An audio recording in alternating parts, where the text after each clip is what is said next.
So horrific news last night of another child mauled to death by a pit bull, this time in East London. The calls are growing for this particular breed, which was developed specifically to be an aggressive dog fighter, to be banned. However, our animal protection services are already under-resourced. So who would take charge of this process?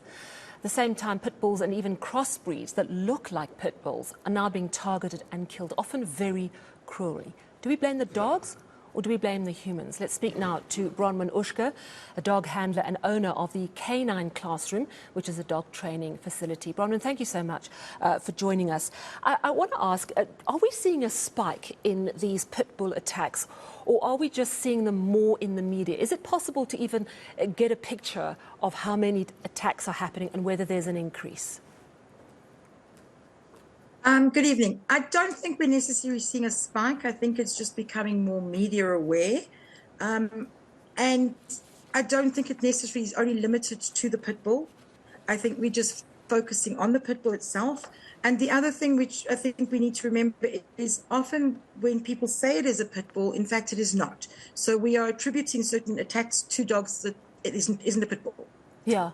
And this is the thing, is that now there's, obviously there's desperate concern about these dogs being aggressive and hurting humans, but there's also concern, and we're seeing these retaliatory attacks on dogs who either are pit bulls or look like pit bulls. And the truth is, as was explained to me last night, is that the breeding of pit bulls is so uncontrolled that many dogs might have pit bull in them, and it's very difficult to regulate. Absolutely. I think what's happening is if your dog's grandfather's grandfather had an ounce of pit bull, they're being called pit bulls, when in fact they are not. They're made up of various dogs. The American pit bull itself is a very definite breed. And they have very definite standards and requirements, and one of them actually is temperament. And the temperament has to be a very friendly, good temperament. And what we're seeing isn't necessarily dogs with good temperaments. So there are growing calls for a ban of pit bulls. And it's clear that the SPCA just doesn't have enough money to do the kind of monitoring that would be necessary for something like that. But some people are suggesting perhaps the Agriculture Minister needs to better resource the SPCA so they can either enforce a ban or perhaps start monitoring all dogs, all power breed dogs, in areas to make sure that the protocols are followed and that they're safely enclosed. Do you think that's a possible solution?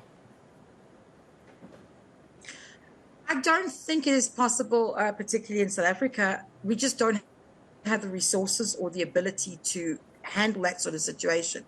What I do think is vital with the pit bull, or power breeds, in fact, is more education. We need to understand the breeds better. We need to understand how they communicate with us and how we communicate with them.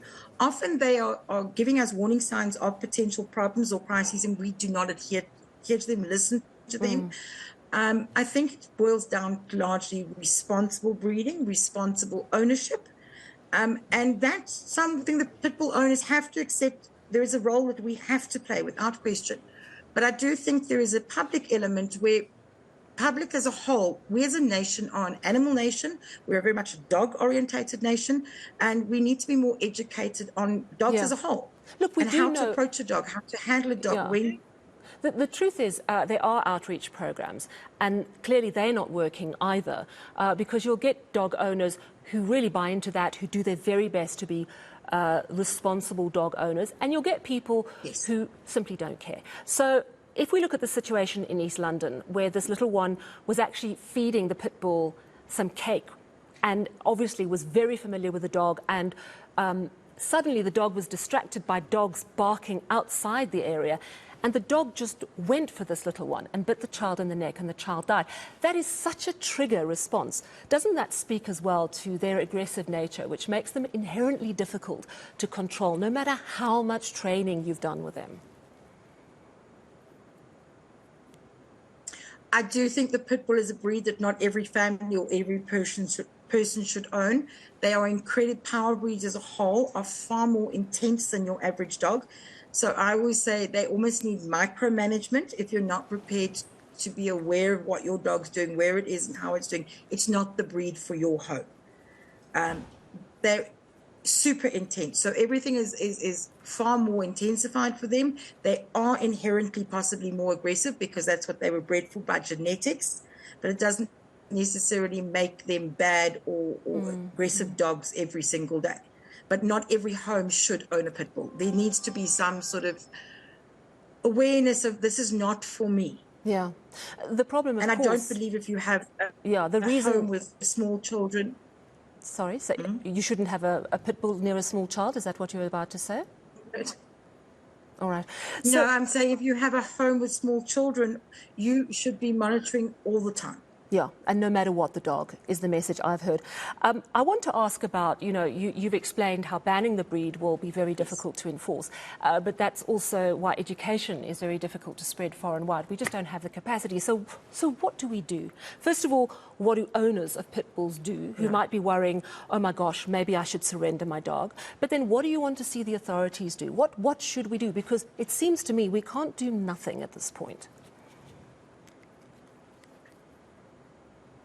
I do think the authorities need to prosecute where there is poor ownership of pit bulls and irresponsible ownership. And I think the pit bull community needs to actually stand by that and report bad ownership, bad breeding, and accept the fact that we do have a problem within the breed. Unfortunately, the reputation of a pit bull often does attract possibly sometimes the wrong type of person. They do it for image and status.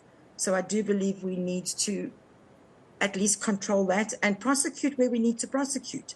But I also think there is a media responsibility to not sensationalize everything, because every time anything happens, it's a pit bull's responsibility. And I believe that possibly someone like the Pit Bull Federation itself should be given the role of creating a proper registry in this country for pit bulls. And all pit bulls need to be registered at a registry, so we have some indication of how many dogs we've got and sort of where they're at. So we've got some idea of what's going on. I don't think banning it, the people that are the problem of owning the dogs that are giving us the problems are potentially the fighting rings or something to that regard.